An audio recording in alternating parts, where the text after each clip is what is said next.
보호자이십니까? 환자분이 배달 중에 쓰러지셨습니다.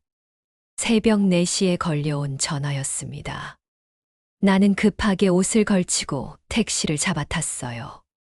세명병원 응급실. 커튼을 열자 아들이 링거를 맞으며 누워 있었습니다.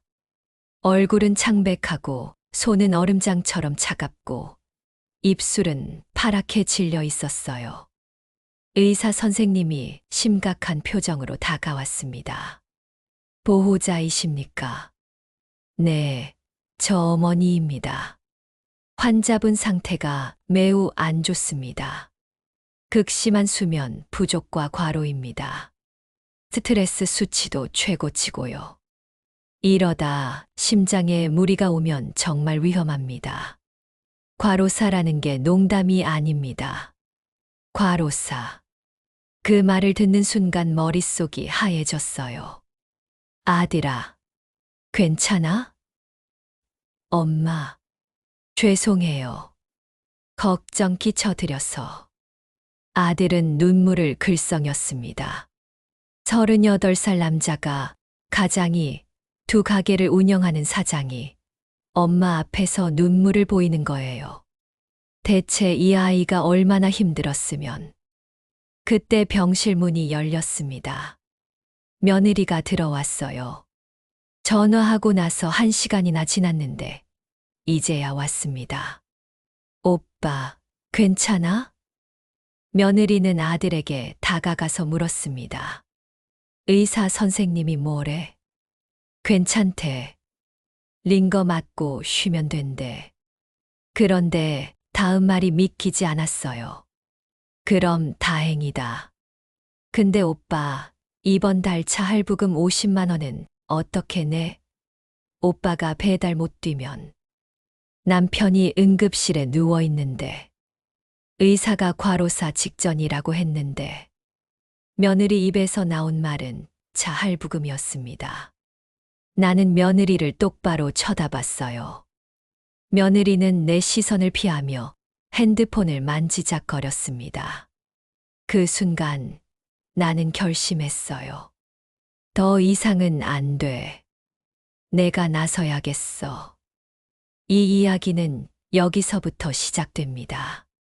우리 아들이 왜 식당 운영하면서도 새벽 배달까지 뛰게 됐는지, 며느리가 왜 임신한 몸으로 독일제 외제차를 10년 할부로 샀는지, 그리고 시어머니인 내가 어떻게 이 상황을 바꿨는지 지금부터 들려드릴게요.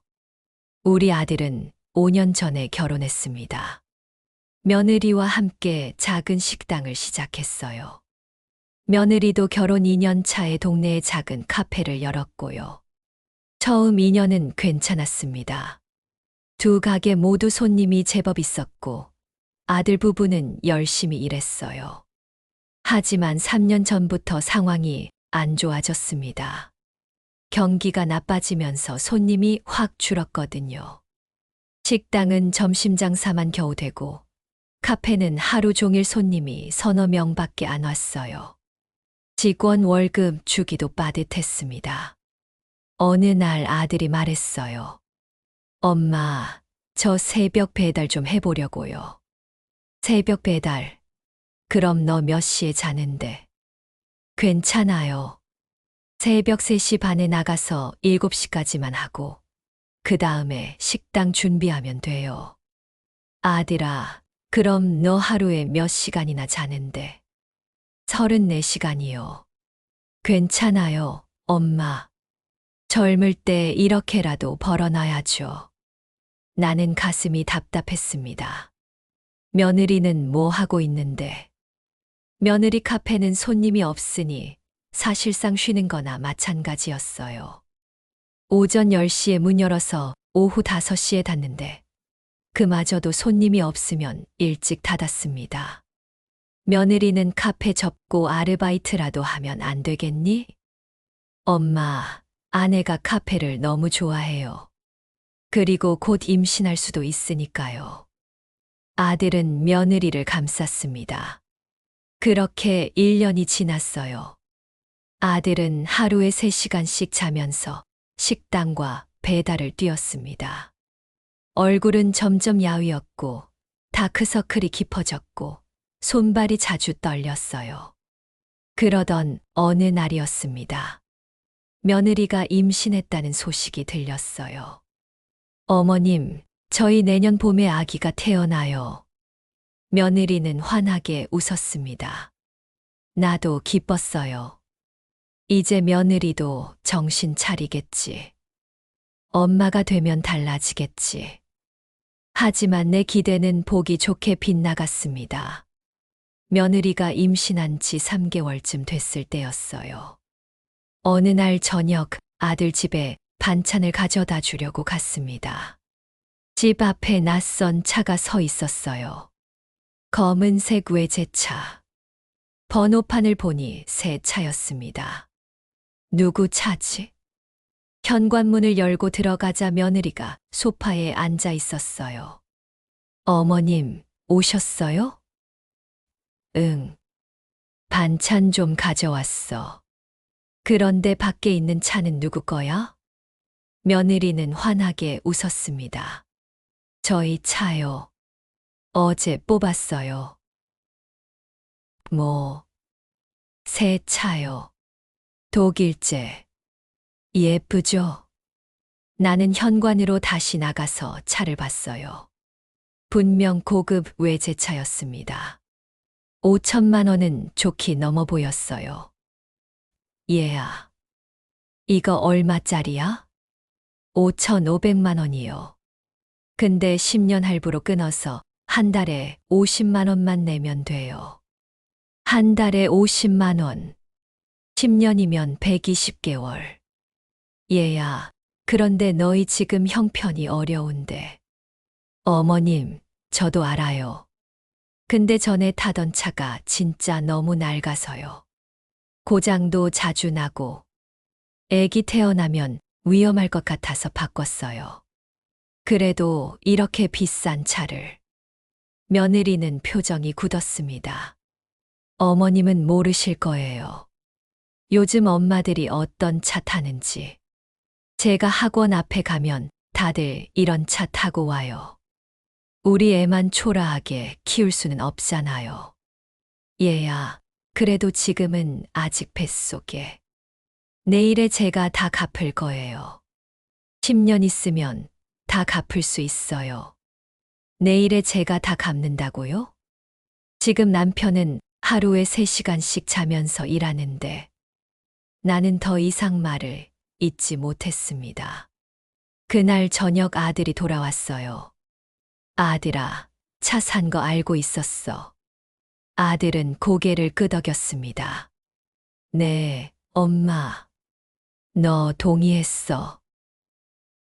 아내가 원하면 어쩔 수 없죠.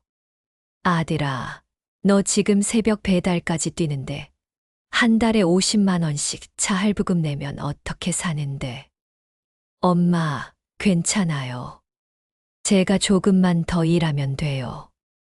조금만 더. 그 말이 또 나왔습니다.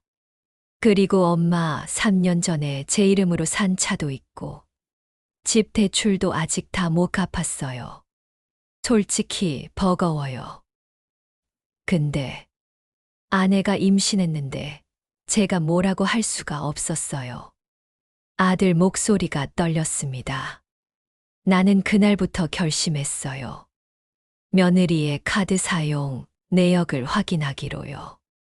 아들 명의 카드였으니까 은행에서 명세서를 받을 수 있었습니다. 명세서를 보는 순간 손이 떨렸어요.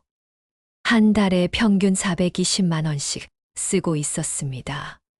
카페 운영비, 화장품, 옷, 인부복, 필라테스, 피부과. 아들 식당 수입이 300만 원, 배달로 버는 게 150만 원인데. 이게 말이 되나? 나는 6개월치 명세서를 전부 복사해서 파일로 정리했습니다. 언젠가는 이걸 써야 할 날이 올 거야. 새 차가 온 지 2주가 지났습니다.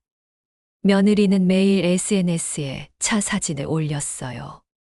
샵 임산부, 샵 세차, 샵 독일차, 샵 태교, 샵 준비하는 엄마. 댓글에는 친구들이 부러워하는 글이 가득했습니다. 며느리는 신이 났어요. 하지만 아들은 날이 갈수록 힘들어 보였습니다. 밥도 제대로 먹지 않았고 손발이 계속 떨렸고 말수가 줄었어요. 어느 날 전화했습니다. 아들아, 밥은 먹었니? 네, 엄마. 먹었어요. 오늘은 뭐 먹었어? 김밥이요. 김밥. 그것만? 네. 시간이 없어서요. 식당 정리하고 배달 나가야 해서요. 아들아, 엄마, 괜찮아요. 걱정 마세요. 전화를 끊고 나니 눈물이 났습니다. 그리고 그날 밤, 새벽 4시에 전화가 왔어요. 보호자이십니까? 환자분이 배달 중에 쓰러지셨습니다. 세명병원 응급실. 나는 급하게 택시를 잡아탔습니다. 며느리한테도 전화했어요. 얘야, 아들이 쓰러졌대. 빨리 병원 와. 네. 어디요? 세명병원 응급실. 알았어요. 근데 어머님, 제 차로 갈까요? 새 차라서 병원 주차장 좁으면 긁힐 수도 있는데. 나는 전화를 끊어버렸습니다. 차가 중요해. 지금. 택시를 타고 병원으로 갔어요. 응급실 커튼을 열자 아들이 링거를 맞고 누워 있었습니다. 의사 선생님이 말했어요. 극심한 과로입니다. 수면 부족이 심각하고요. 이러다 정말 큰일 납니다. 과로사 직전입니다. 당장 새벽 일을 그만두셔야 해요. 과로사. 나는 아들 손을 꼭 잡았습니다. 얼음장처럼 차가웠어요. 1시간쯤 지나서 며느리가 왔습니다.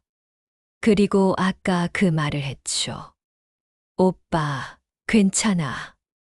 근데 이번 달 차 할부금 50만 원은 어떻게 내? 나는 며느리를 복도로 데리고 나갔습니다. 복도 한쪽 구석으로 며느리를 데리고 갔어요. 얘야.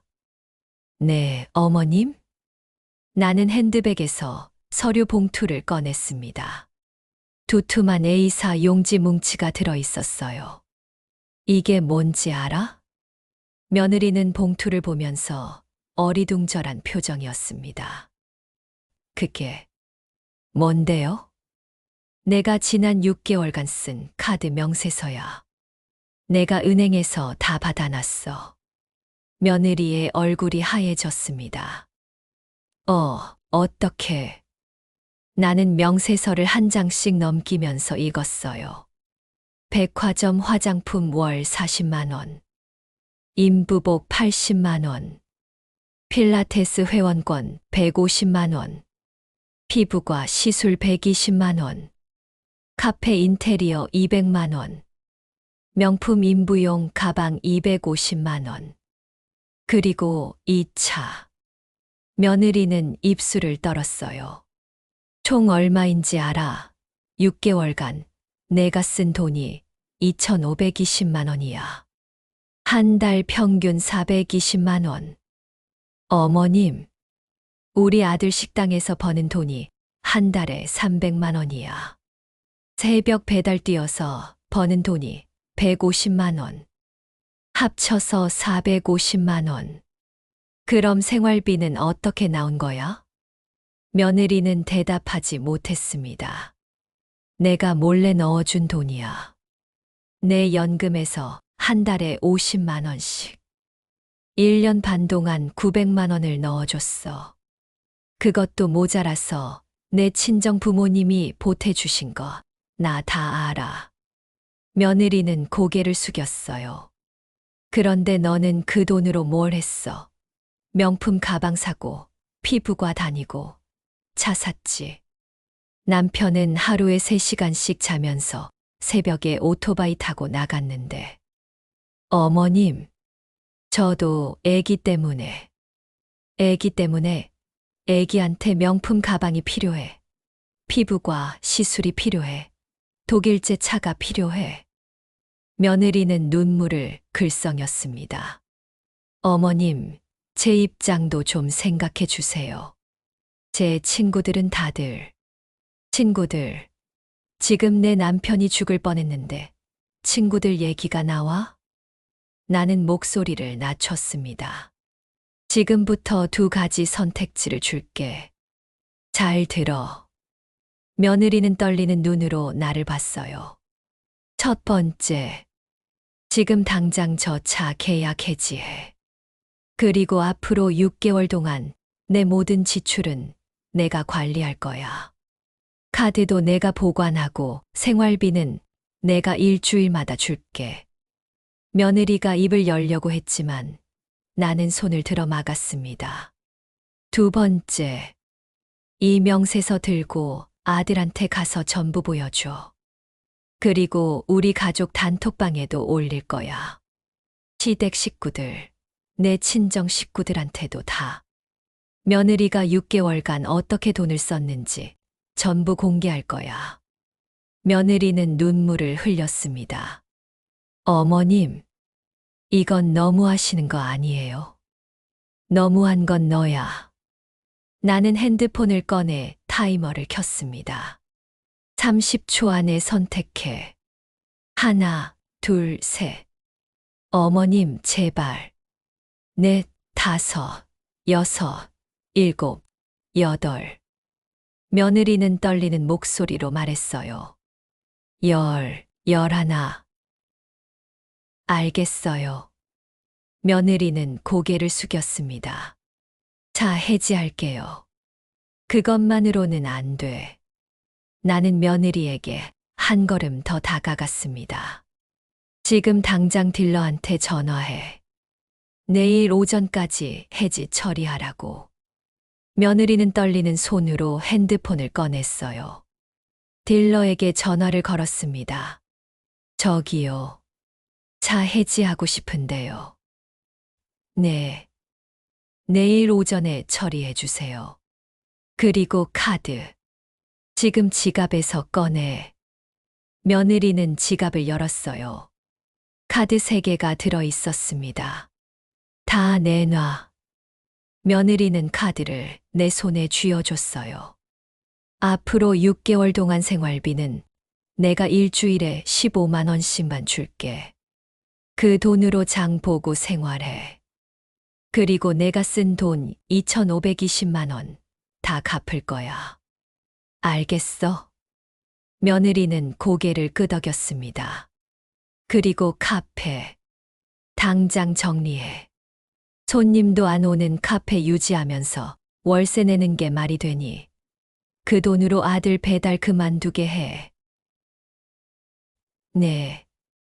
그날 이후로 모든 게 달라졌습니다. 며느리는 다음 날 차를 해지했어요. 위약금 180만 원은 내가 냈습니다. 카페도 2주 후에 정리했습니다.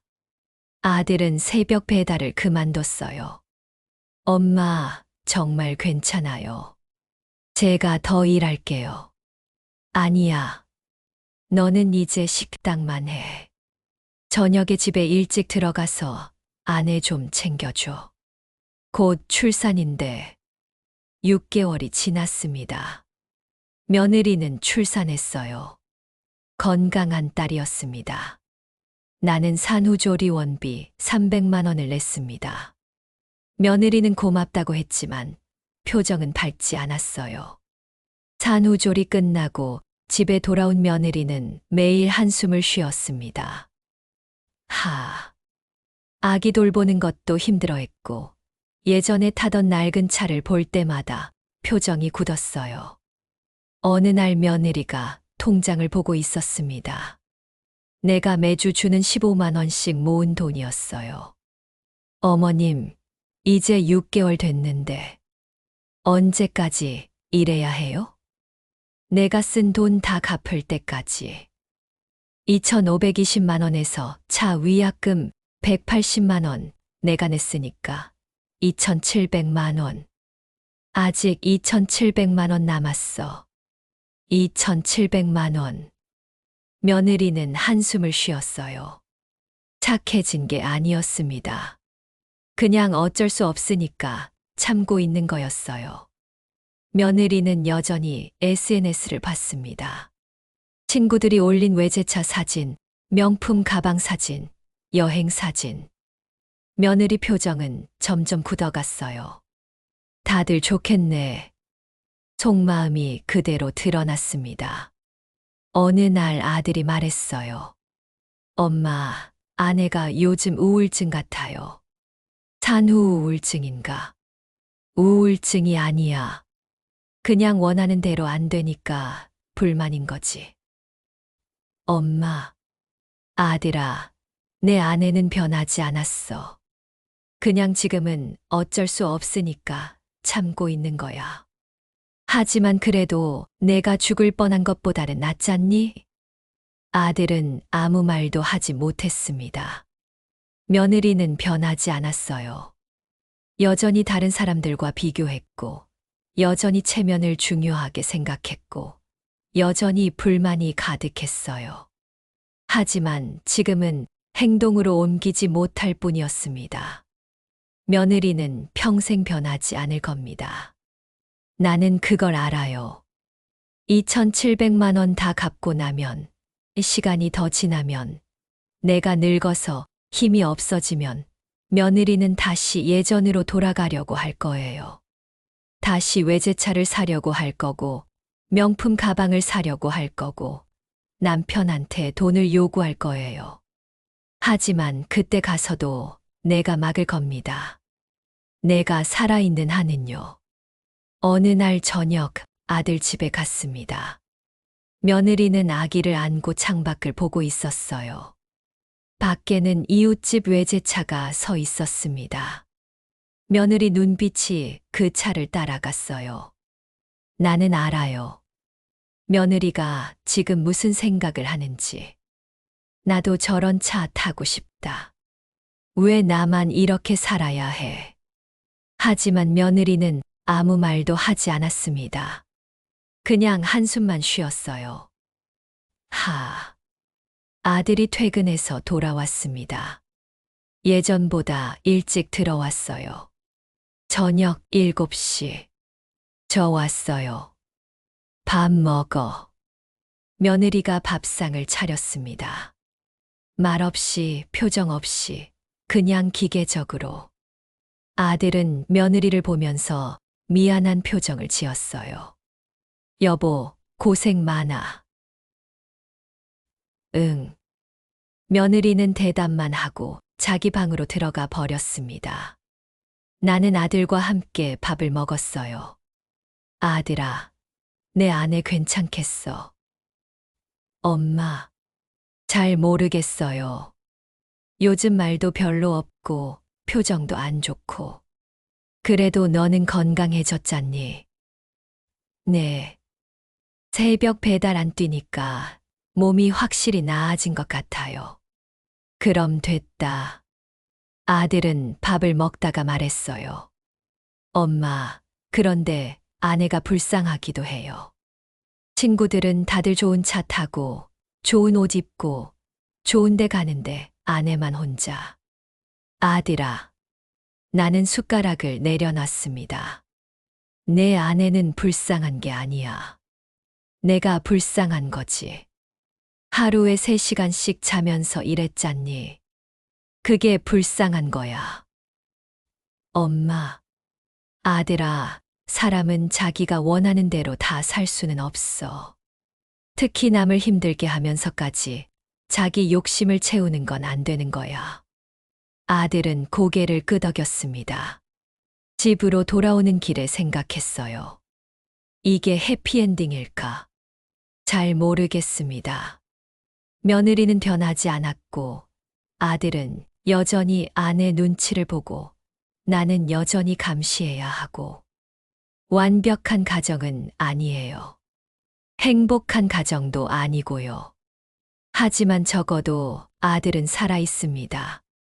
새벽 3시에 일어나지 않아도 되고, 과로사 직전까지 가지 않아도 되고, 저녁에 집에서 밥을 먹을 수 있어요. 그걸로 충분합니다. 세상에 완벽한 해결은 없어요. 사람은 쉽게 변하지 않습니다. 특히 욕심은 더더욱요. 며느리는 평생 다른 사람들과 비교하면서 살 거예요. 평생 불만을 품고 살 거고요. 하지만 그게 뭐 어때요? 불만을 품어도 행동으로 옮기지만 않으면 되는 거죠. 그게 바로 어른이 되는 거니까요. 샵샵 여운, 그래도 살아있으면 된다. 1년이 지났습니다. 며느리는 아기를 키우면서 지냅니다.